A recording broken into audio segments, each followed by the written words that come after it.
Les jeunes basketteurs de l'association Saint-Georges-Reichshofen n'en croyaient pas leurs yeux. Des joueurs de la SIG, l'équipe professionnelle Strasbourg-Ilkirch-Grafenstaden, étaient venus les rencontrer à domicile. Le complexe sportif de Reichshofen a accueilli cet entraînement un peu spécial. Plusieurs ateliers ont été mis en place avec un système de roulement.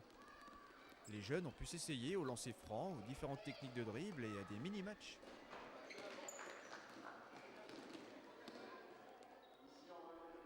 Un concours de lancer franc a permis de départager les gagnants de nombreux lots. Casquettes, écharpes et ballons de basket, tous aux couleurs de la SIG. L'après-midi s'est achevé par une séance de dédicaces sur des calendriers 2002. Les joueurs professionnels ont alors pu répondre aux nombreuses interrogations des jeunes basketteurs. Il a commencé à quel âge le basket?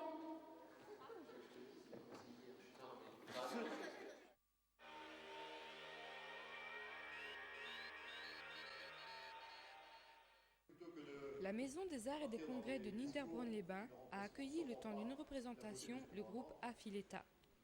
Je vous demande d'applaudir Affiletta.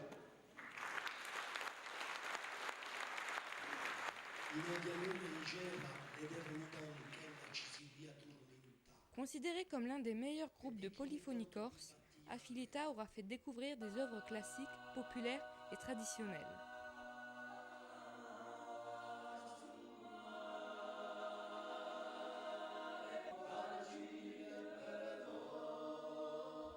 Les spectateurs, venus en nombre, auront apprécié ce concert.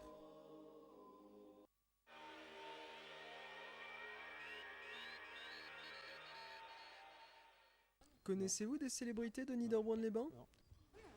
Non, pas du tout, je ne suis pas d'ici. Pas beaucoup. Non. Non, aucun. Je suis désolée. Non, je ne suis pas de la région. Quelques-uns, oui.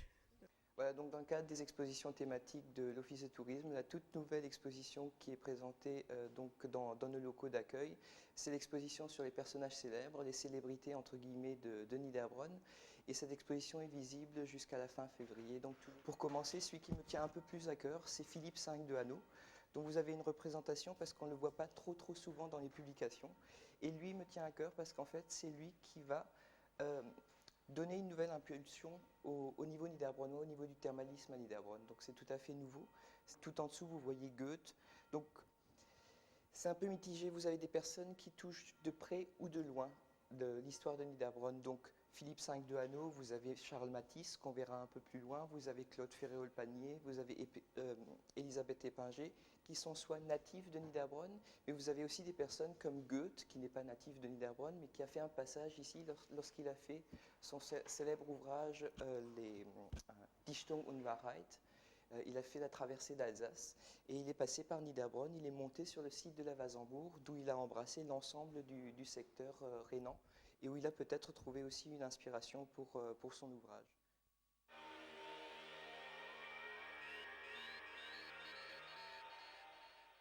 Depuis 1991, la Fondation des Hôpitaux de Paris organise tous les ans au mois de janvier l'opération Pièce jaune. C'est dans ce cadre que les petits judokas de Niederbronn-les-Bains ont récolté les fameuses pièces. Cette année, ils ont eu pour objectif de battre le record des 28 kilos de pièces récoltées. Objectif atteint, les enfants ont récolté plus de 68 kilos. Ils ont aussi voulu faire un peu plus et c'est avec beaucoup de talent qu'ils ont dessiné pour les enfants hospitalisés. Tous ces dessins seront envoyés au service pédiatrie de l'hôpital de Haguenau. Grâce à leurs efforts, les enfants malades pourront mieux vivre leur séjour à l'hôpital. Les pièces jaunes, c'est super pour les enfants, malades bien sûr. Et puis que je tiens à féliciter à tous mes amis et tout le monde d'ailleurs.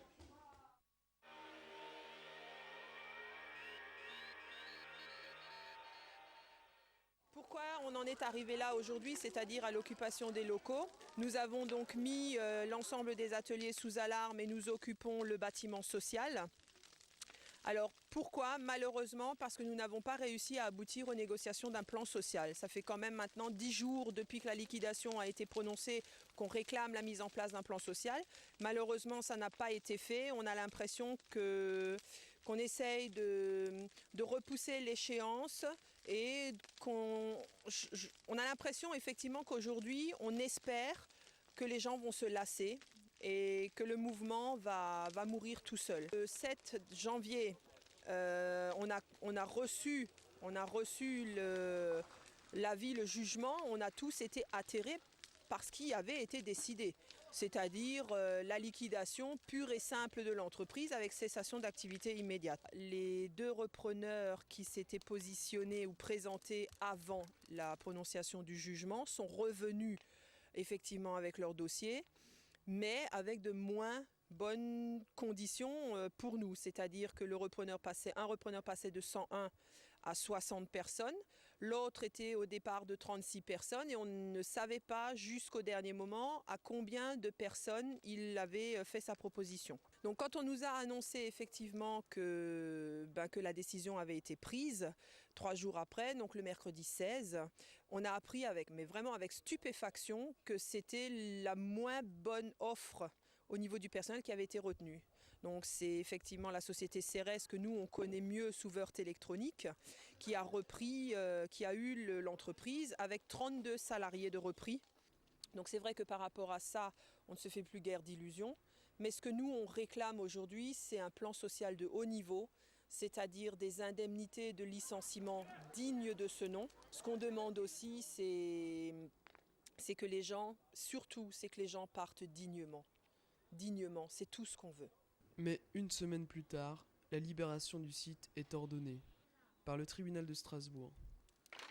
Les salariés continuent alors l'occupation jusqu'à l'arrivée des forces de l'ordre. Leurs revendications ne seront pas entendues. Et c'est finalement le 31 janvier 2002 que la gendarmerie fera son intervention.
Je vais vous présenter la recette du tiramisu. Tiramisu qui est un dessert italien à base de mascarpone, fromage frais italien et aromatisé au café. Tiramisu veut dire remontement en italien, donc c'est un dessert léger. Pour la recette du tiramisu, il nous faut donc 500 g de mascarpone, 200 g de biscuits cuillère, 4 œufs, un demi-litre de café, 50 g de sucre, un demi-citron et 2 centilitres de liqueur de café. Alors, on commence donc par les œufs. Donc, on va séparer les jaunes des blancs. Parce que les blancs, il faudra les monter en neige par la suite.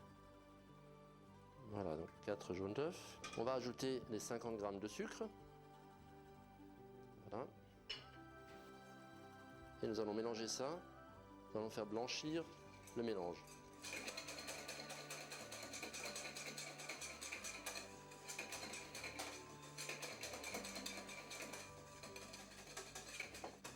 Voilà. Donc là, le sucre a fondu dans le jaune d'œuf. On va pouvoir ajouter le mascarpone. Donc 500 g pour cette recette.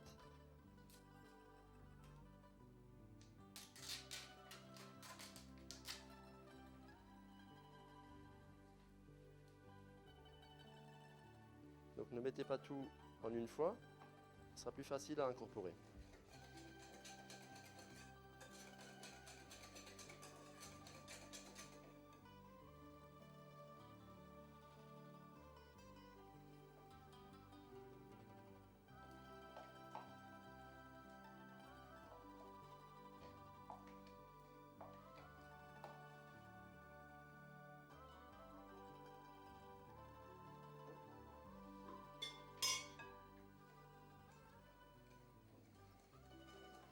va donc obtenir une crème très lisse, sans grumeaux. Le demi-citron, on aura fait à la fois le zeste et le jus qu'on va rajouter dans le mélange.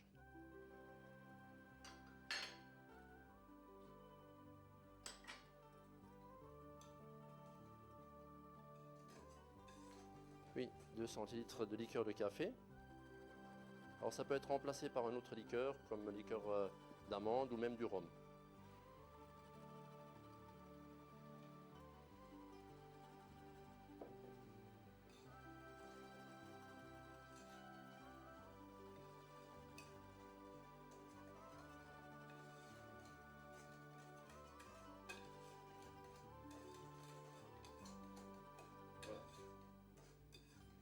Voilà. Donc après, nous allons monter les blancs d'œufs que nous rajouterons dans le mélange par la suite.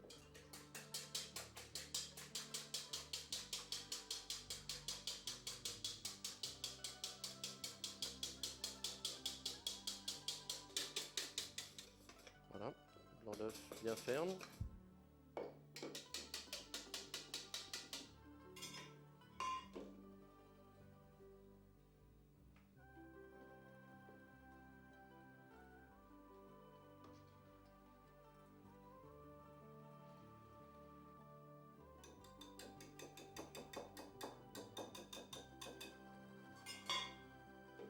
Incorpore les blancs d'œufs dans notre mélange.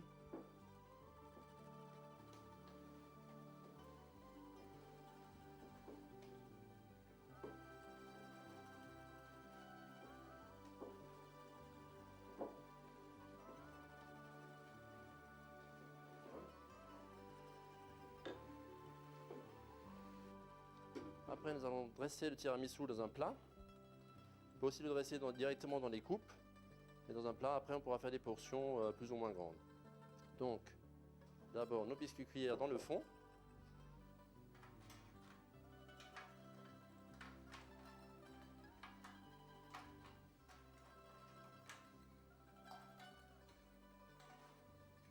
Voilà. Donc, nous versons le café sur les biscuits. Il faut bien qu'ils s'imbibent du liquide.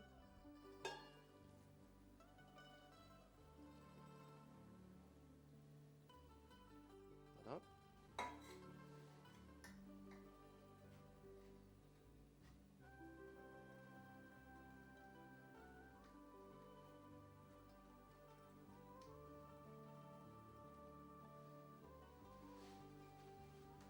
Et le mélange par-dessus.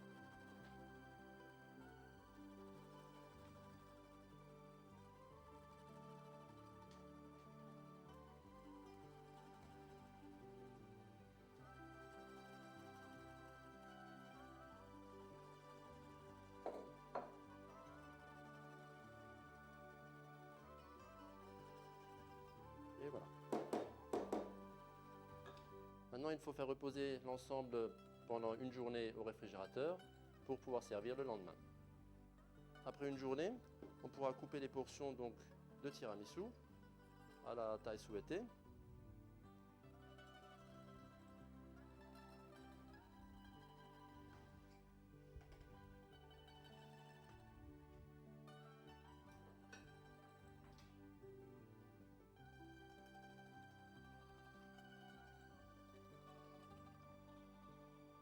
Voilà.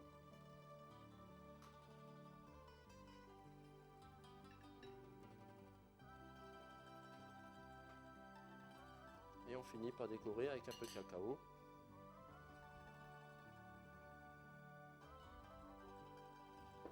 Bon appétit!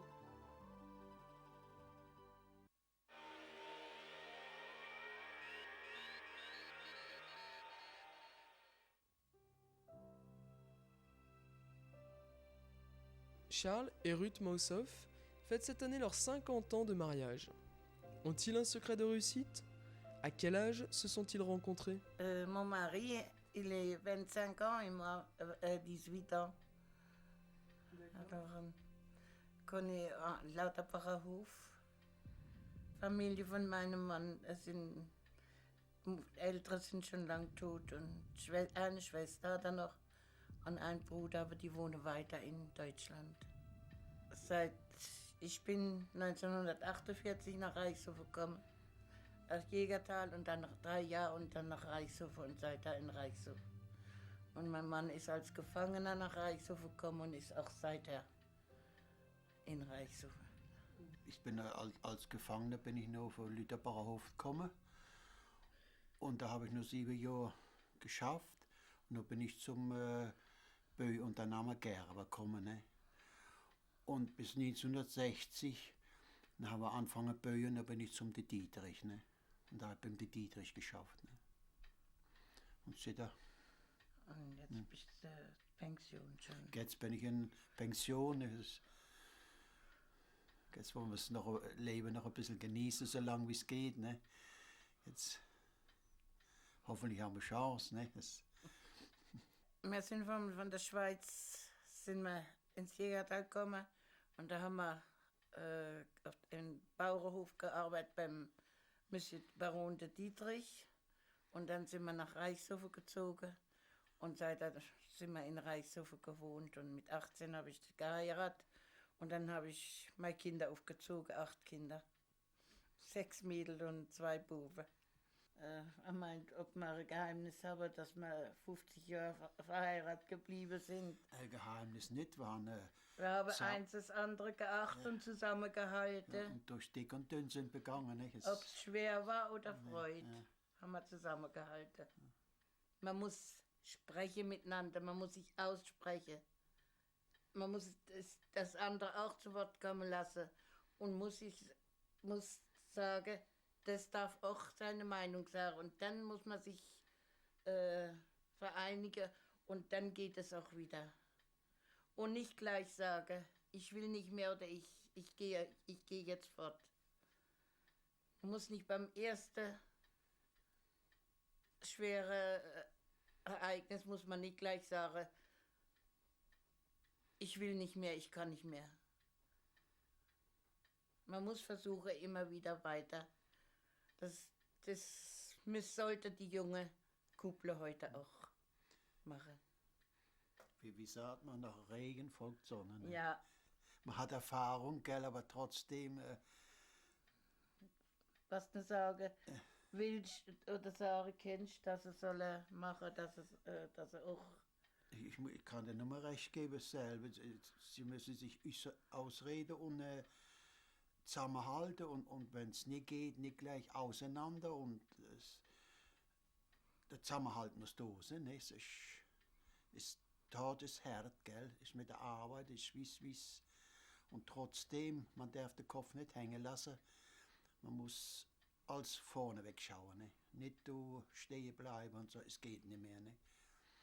Als vorne. Wir haben unsere Kinder sind noch, die Älteste sind jetzt 25 Jahre verheiratet, das Mädel ist 25 Jahre verheiratet, die andere ist 20 Jahre verheiratet. Unsere Kinder sind auch. Wünsche ich auch alle andere schönen Kuppel. Dass sie Ältere haben und können heimgehen und sollen mit den Älteren sprechen.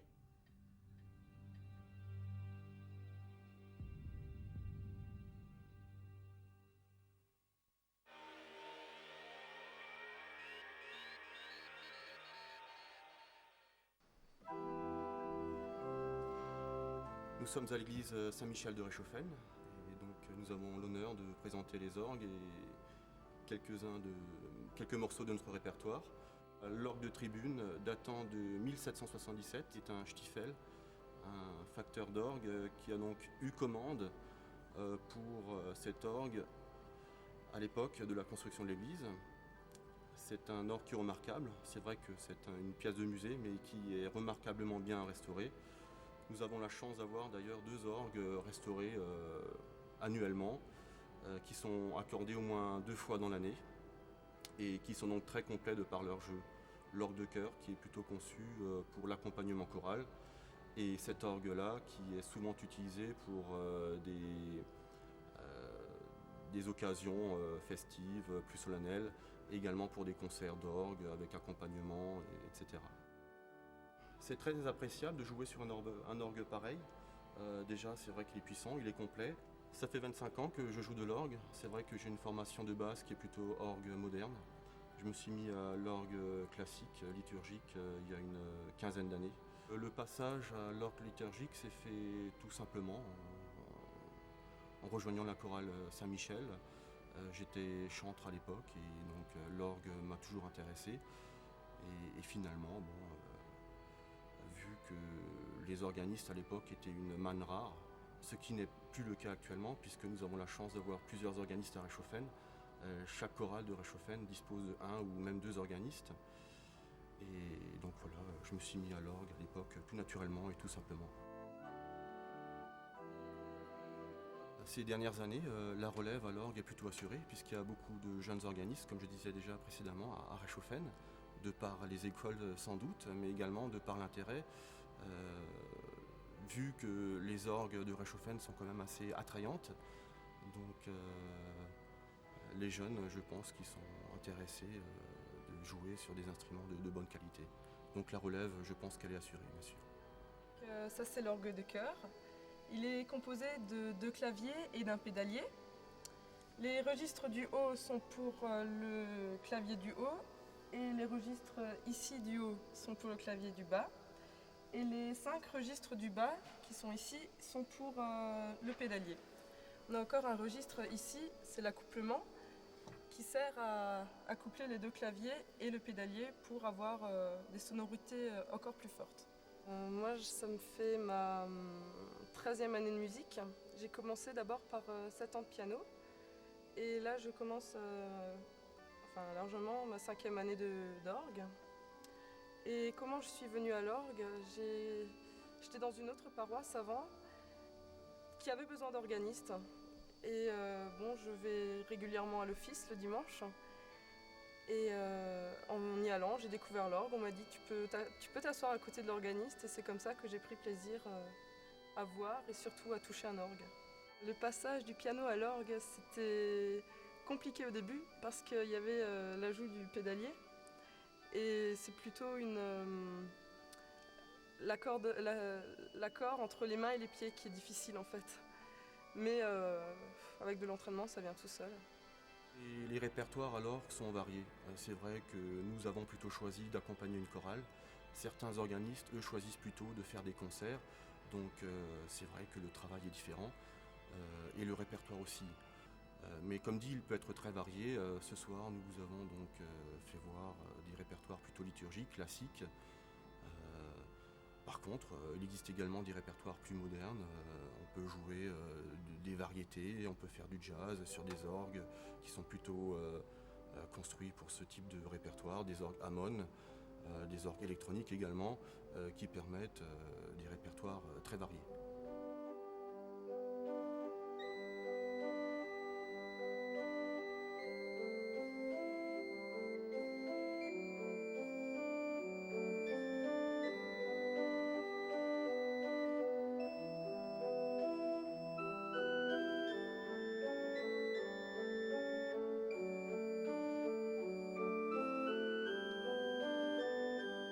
Le morceau que je viens de jouer, c'était l'Ave Maria de Gounod, qui est assez connu. Mais c'est une version assez simplifiée, mais très jolie.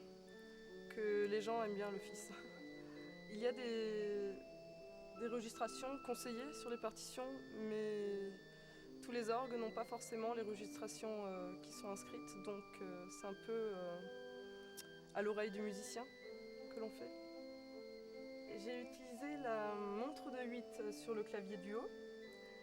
Sur le clavier du bas, j'ai utilisé le bourdon 8 pieds et la flûte 2.